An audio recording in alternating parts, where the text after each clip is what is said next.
जिस तरह से सेना इनके खून में है उसी तरीके से खेल इनके खून में है। आप सोच के देख लीजिए, जो दुनिया भर के कंपटीशन होते हैं और पदक हिंदुस्तानी हासिल करते हैं वो किस क्षेत्र के रहने वाले होते हैं। वैसे भी चाहे फाइटिंग स्पिरिट की बात हो या फिर टीम स्पिरिट की, जो युद्ध के मैदान में चाहिए लगभग वही तो खेल के मैदान में भी चाहिए। जाट पारंपरिक तौर पर किसान हुआ करते थे, लेकिन वक्त की आवश्यकता के अनुसार मिट्टी की रक्षा के लिए हथियार भी उठाए और फिर एक ऐसे मार्शल रेस के तौर पर अपनी पहचान बनाई कि सेना के सर्वोच्च सिपाहियों में से एक है। जय जवान जय किसान के नारे को अगर कोई सार्थक करता है तो यही जवान है। उसमें जाट जो हैं उनका जो नाता है वो हमेशा से, सदियों से, 1795 से नहीं, सदियों से इस जमीन के साथ रहा है। और जो जमीन से प्यार करता है वो उस जमीन के लिए जान भी दे सकता है। इसके साथ ही खेल के मैदान में भी ये महारथी हैं। एक तो सेना की अनुशासित ट्रेनिंग, ऊपर से इनका अपार हुनर। जब ये मैदान पर होते हैं तो सामने वाले के लिए मुकाबला 100 गुना बढ़ जाता है। हमारे यहाँ जाट सेंटर में जैसे हमारे ये गांव देहात के आते हैं सोल्जर, और वे मिट्टी से जुड़े होते हैं, कोई पहलवानी से, कोई कबड्डी से, कोई वॉलीबॉल से, तो उनको यहाँ नेचुरल टू है ही। हमारे इस में जो हमारा हरियाणा, यूपी, पंजाब, दिल्ली के आसपास के सभी नेचुरलिटी तो है ही, और यहाँ आने के बाद उसको काफ़ी मदद मिलती है आगे बढ़ने में। और आपने देखा भी होगा हमारे जाट सेंटर वालों ने तो हर बार ओलंपिक में गए। अब इसमें पिछले ओलंपिक में भी हमारे एथलेटिक्स में भी गए थे और रेसलिंग में भी गए थे, और ऐसे हमारे हर साल बच्चे नेशनल और इंटरनेशनल पे मेडल लेके आते हैं मैडम।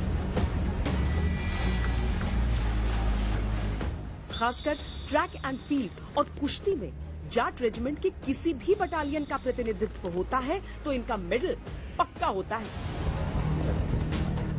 प्रतिस्पर्धा का यही भाव, जीत का यही जज्बा खेल के मैदान से लेकर युद्ध के मैदान तक कायम रहता है। दिलचस्प है कि खेल और युद्ध के मैदान के ये लाजवाब रणबांकुरे भोजन में शाकाहारी ही पसंद करते हैं। आप वेजिटेरियन हैं या नॉन वेजिटेरियन? वेजिटेरियन। पहलवान को मिल जाती है उतनी शक्ति? हाँ, मिल जाती है। क्या खाते हैं सुबह से? दलिया, पनीर, ये खाते हैं, केले, ब्रेड।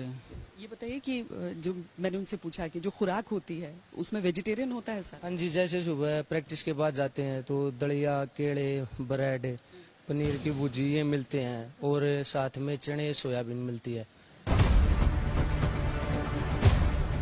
भारतीय सैनिक परंपरा से बिना डिगे, संस्कारों को बिना छोड़े जिस तरह से समय के हिसाब से खुद को ढालते हैं, दुश्मन के हिसाब से खुद को तैयार करते हैं, देश दुनिया के अलग अलग मोर्चों पर समान शक्ति से तैनात होते हैं, वो अपने आप में एक बहुत बड़ी खूबी है।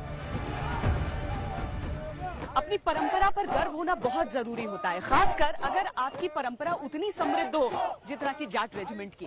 इन रिक्रूट्स को शुरुआत से उस गर्व से भरा जाता है, अपने इतिहास के बारे में पूरी जानकारी दी जाती है, ताकि जब इनका सामना दुश्मनों से हो तो एक पल को भी इनके मन में एक डाउट ना आए, एक पल को भी ये खुद पर यकीन से डिगे ना।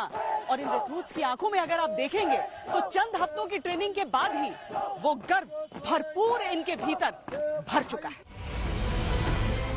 ये मूर्ति जो आप देख रहे हैं उसे जाट रेजिमेंट के मैस्कट का दर्जा हासिल है। ये कोई काल्पनिक किरदार नहीं है, बल्कि आजादी पूर्व रेजिमेंट के सूबेदार मेजर और ऑनररी कैप्टन मौजी राम है। पूर्वी कमांड के general officer commanding lieutenant general George D S Barrow की पत्नी ने इनकी एक पेंटिंग बनाई और उनके गठीले जोशीले व्यक्तित्व से प्रभावित होकर अपनी कल्पना के जरिए उनके जवानी के दिनों की एक तस्वीर बना दी।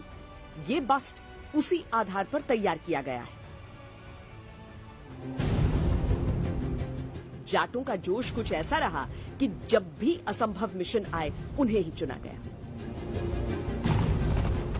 महमूद गजनी 1024 में सोमनाथ मंदिर को तहस नहस करके उसके द्वार लूट कर ले गया था। अंग्रेजों के दौर में जाट योद्धाओं को ही उसे वापस लाने के लिए भेजा गया था। 1842 में बैटल ऑफ काबुल की जो आखिरी स्टेज थी, जिस टाइम काबुल को कैप्चर किया जा रहा था, उस वक्त हमारी रेजिमेंट ने उस दौरान एक बहुत इंपॉर्टेंट जो अपना रिस्पॉन्सिबिलिटी थी वो निभाई थी।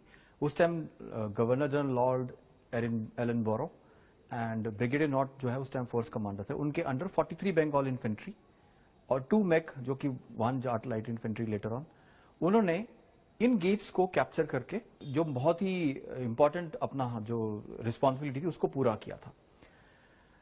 6 जाट इन्फेंट्री ने उन गेट्स को लेके काबुल से लेके वो गेट्स को वापस इंडिया में लाया गया था।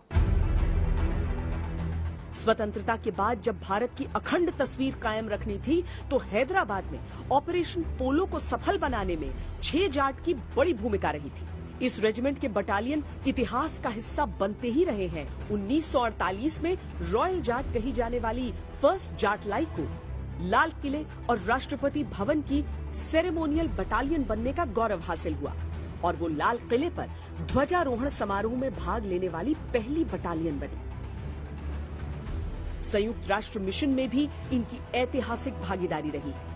1953 में यूएन शांति सेना दल के रूप में बाहर जाने वाली पहली भारतीय टुकड़ी कस्टोडियन फोर्स इंडिया का हिस्सा 6 जाट भी थी।